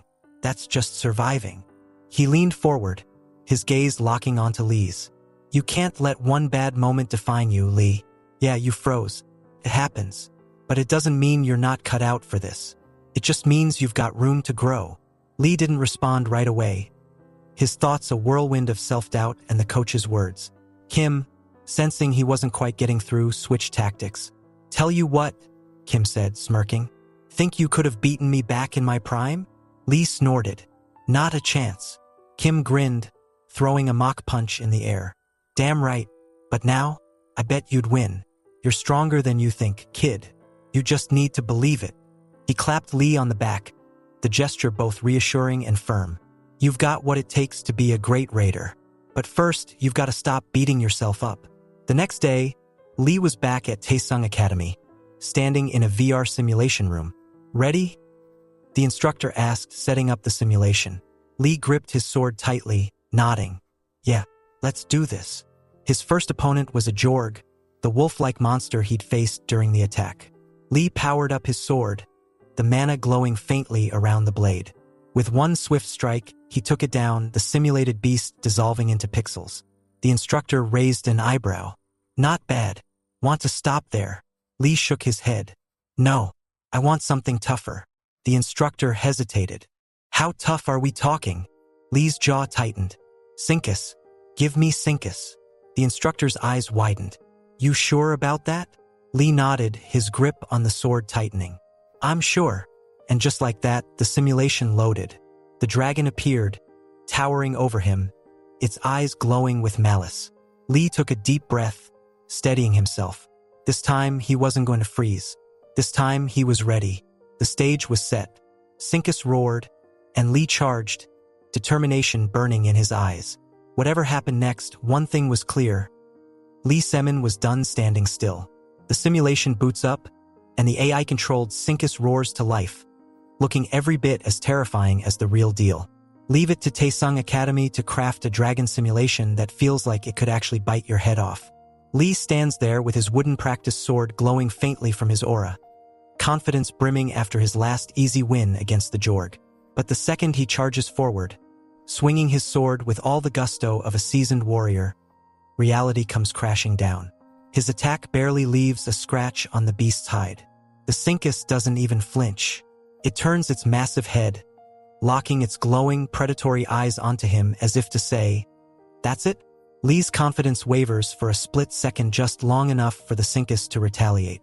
His tail snaps toward him like a battering ram. Instinct kicks in, and Lee ducks just in time, feeling the air above him ripple from the force of the attack. That's when it hits him. This isn't just another warm-up. This dragon isn't playing. Backing up, Lee's grip on his sword tightens. His mind flashes to the teachings of Dako Kyanma. Control your breathing. Let your mind lead your body. He plants his feet, adjusting his stance, and activates Xing Yiquan. The calm focus washes over him like a tide, his movements sharpening. In one fluid motion, he channels his aura through the sword and slashes upward. The blade slices clean through the Syncus's neck, severing it in a single strike. The dragon collapses, its massive frame dissolving into harmless pixels. Lee exhales, his heart still hammering in his chest. Victory. But instead of basking in the moment, something stirs within him, an itch to go further, to push past his current limits. The precision of Xing Yiquan has shown him what's possible when the body and mind work in perfect harmony. And for the first time, Lee feels like he's only just scratched the surface of his potential. But the simulation isn't done with him yet. The Syncus reappears, this time in Phase 2. Its digital form hums with concentrated aura, as if it's undergone some kind of monstrous evolution. Its movements are faster, more aggressive, and its aura radiates with a fiery intensity. Lee steadies his breathing, remembering the chaos of the real Syncus encounter, the one where Inji lost his arm.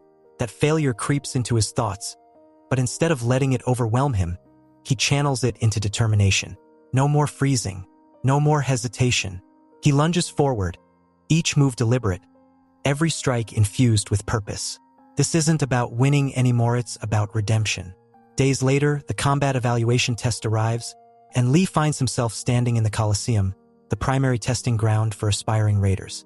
The air buzzes with tension as candidates mill about in protective gear, each wearing numbered uniforms. Lee, ever the minimalist, is rocking a simple hoodie and a cap with his number, 13, stamped across his chest. A staff member passes out weapons, and Lee requests a sword, wooden, but familiar, in his hands. He swings it lightly, testing its weight, before taking a deep breath. This is it. The candidates whisper among themselves, throwing names around. One name stands out, Lee Yun-Hu, the immortality freak, rumored to be supervising the exam. Lee barely registers the gossip. His focus is locked onto the task ahead. A man in glasses steps forward, clipboard in hand, and addresses the group. Congratulations on making it this far. But don't get comfortable. The next phase is a combat evaluation. Your protective gear is rigged with sensors. Get hit with a fatal blow, and you're disqualified. A murmur ripples through the crowd. Oh, and one more thing, the man adds, pushing up his glasses. This isn't a free-for-all. Your objective is to eliminate as many candidates as possible. The last one standing wins. Lee's stomach tightens. It's not just about surviving, it's about dominating. Sign the waivers. The man says, and good luck. You'll need it. The massive doors to the testing grounds creak open, revealing a dense forest-like arena. The candidates pour in, each one calculating their strategy. Lee hangs back, letting the more eager participants rush ahead. The timer shows 5 minutes until the test officially begins. As the countdown ticks closer to 0, Lee notices a brown-haired guy lingering near him. The guy smirks, leaning casually on his spear. What's your plan? Waiting for the others to thin the herd. Lee doesn't respond, his gaze locked on the forest ahead. The guy chuckles, shaking his head. Smart. No point in diving in right away. Let the cannon fodder tire themselves out. But Lee's not here to chat. Without warning, he launches forward, his wooden sword striking at the guy's midsection. The brown-haired candidate blocks effortlessly, spinning his spear to force Lee back. So that's how it is, the guy says, his smirk widening. He shifts into an offensive stance, keeping Lee at bay with the reach of his spear. You're a sword fighter, huh? Not bad. But you're gonna need more than that to take me down. The two exchange a rapid series of blows, their movements blurring as they push each other to their limits. The brown-haired guy is skilled, his spear darting like a snake, keeping Lee on the defensive. You know, the guy says mid-fight, we could team up, take out the weaker candidates first, then settle this between us. What do you say? Lee doesn't answer. Instead, he uses his sword to lock the spear in place, twisting it with surprising force. The spear clatters to the ground, and before the guy can recover, Lee drops his weapon and charges barehanded. A blue aura envelopes his fist as he delivers a devastating punch to the guy's chest. The impact sends the brown-haired candidate flying backward, his protective gear lighting up with a flashing disqualified message. Combat disabled. Candidate number 222 eliminated, announces a voice over the loudspeakers. Lee straightens, adjusting his cap as he glances down at the unconscious candidate. First blood, he mutters, a faint smirk tugging at his lips. He grabs his sword and strides deeper into the forest. In the monitoring room, the test results light up on the screen. First elimination, candidate number 222 by candidate number 13, a staff member reports. The room buzzes with chatter. The head of Hasang Company leans forward, his brow furrowed. Who's candidate number 13? A representative from Renegade laughs. I've heard rumors. Supposedly, Iron Horse has someone promising this year. The chief of the Infinite Society chimes in. Above 30,000 aura, right? That'd be their rookie. Sounds like they're cleaning house out there. Kim Seonha, watching from her seat, smiles faintly. Looks like it's shaping up to be an interesting test, she says, her tone casual. But her eyes are sharp, locked on the screen as the names and scores update in real time. Meanwhile, deep in the forest, Lee adjusts his grip on his sword, his eyes scanning for his next target. He knows he's made an impression. Now, he just has to survive long enough to prove he's more than just a lucky shot. The battle has only just begun. The teachings of the legendary martial artist, Dako Kyanma, are taking root deep within Lee. The old man's lessons weren't just about hitting hard or overpowering opponents with sheer force, they were about control. To fight with aura, Kyanma taught, is to draw your enemy into your world, to make them dance to your rhythm, your tune. Victory lies in creating the illusion that you're not just stronger, you're inevitable. Lee understood the theory, sure, but it's one thing to know and another to execute. And as he prowls the dense forest, eyes scanning for his next target, he realizes something. Fighting raiders is a different beast entirely from facing monsters. This isn't life or death. It's a chess game disguised as combat. It's about strategy, precision, and throwing as few punches as possible to get the job done. Right now, Lee's focus is on the leaderboard. He's racked up a few kills, but he needs more to make an impression. And then he spots them. Candidates number 156 and number 66, locked in a heated duel. Their blades clash, sparks flying as they circle each other, completely unaware of the predator watching them from the shadows. Lee smirks, adjusting his grip on his sword. He's not one for theatrics or drawn-out fights. He moves like a shadow, silent and swift, and in one clean, precise motion whoosh, his blade slices through the air.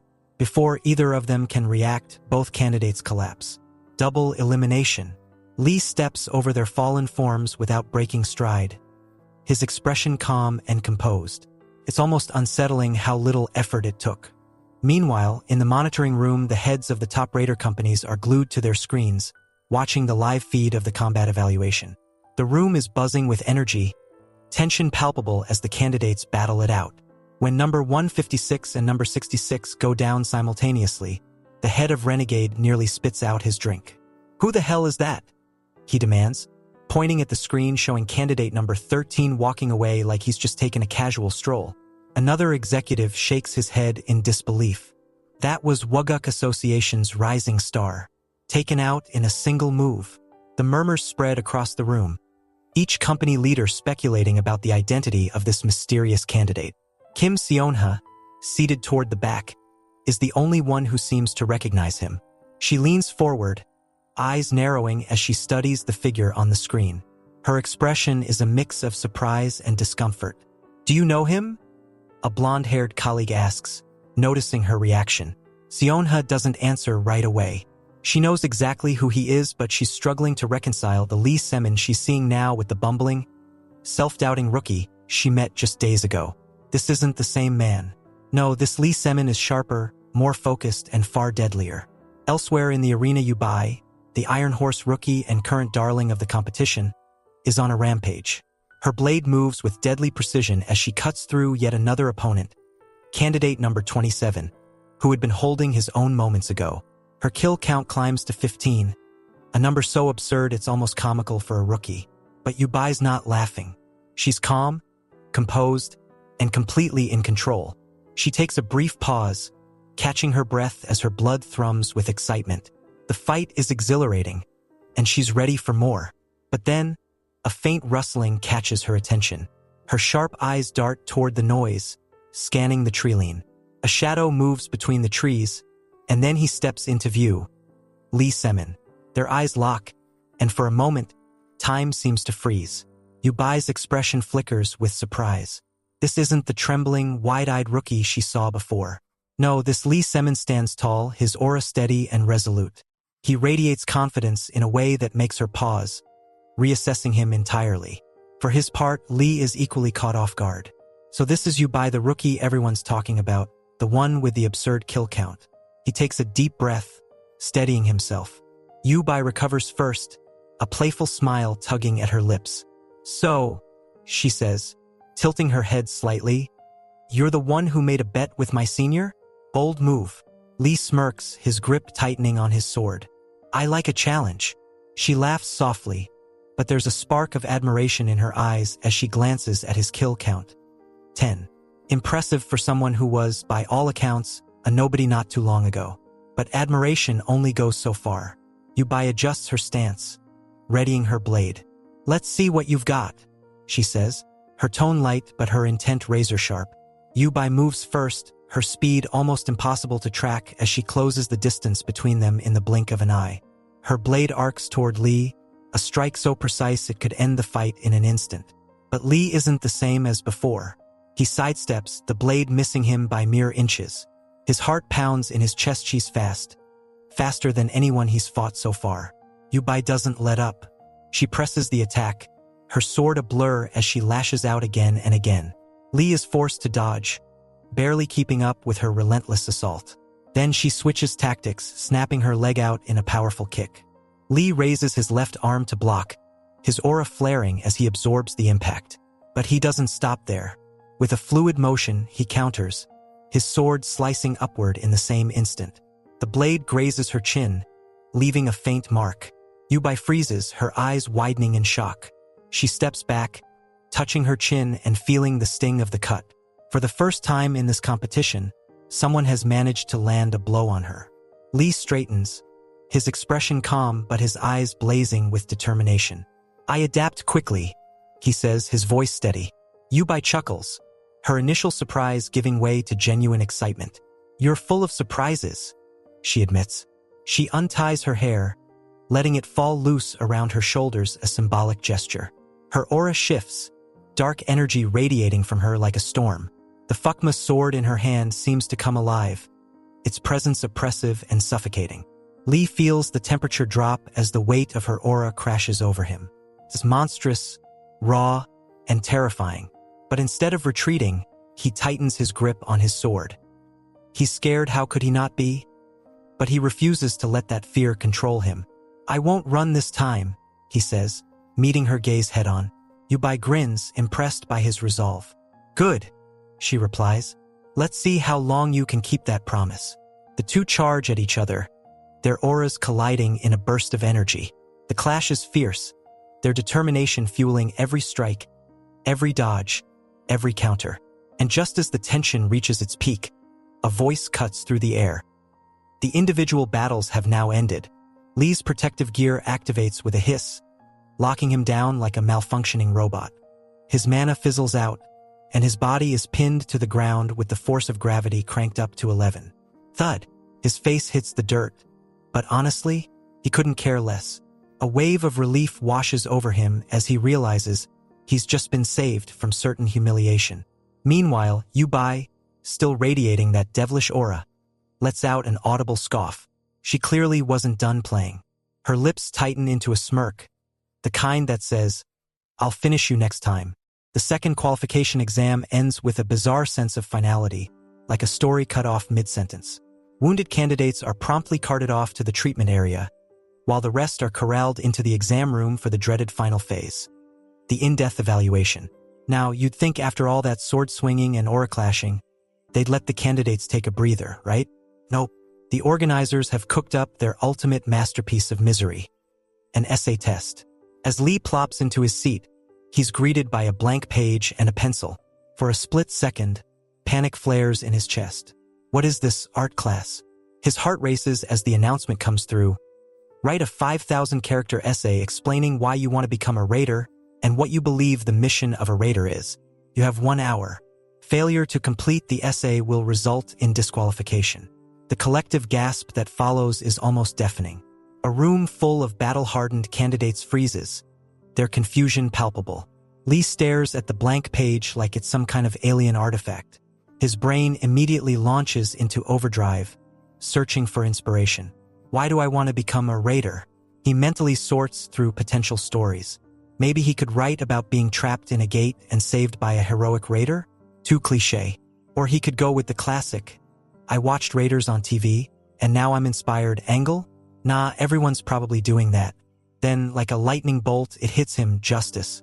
His mind flashes back to his childhood, to those early days when he believed raiders were noble heroes, protectors of the weak. He remembers his time in school, when he'd stand up to bullies because he couldn't stand seeing others suffer. Being an orphan himself, Lee knew what it felt like to be powerless. He vowed to become someone who could protect others. The memories start pouring in. He thinks of his adoptive parents, the ones who gave him a second chance at life. They never needed words to show their love, their actions spoke volumes. One day, they handed him a letter, revealing the truth about his biological mother, who had passed away. It was then that his adoptive father sat him down and asked, "What kind of person do you want to become, Lee?" "Everyone has a purpose." Those words had stuck with him. His adoptive father's wisdom, his unwavering support, and the belief that their meeting was destiny had shaped Lee's dream. Before he left to chase that dream, his father told him to stay true to his name. Lee summoned for the world and its people. And now, sitting in this exam room, those words feel heavier than ever. This isn't about glory. It's about doing what's right. The countdown time is ticking down, and the pressure is mounting. With only 5 minutes left, Lee's page is still blank. Instead of writing, he's lost in a heroic mental monologue about humanity battling monsters and the role of aura in saving the world. Great stuff for a speech, but terrible for an essay.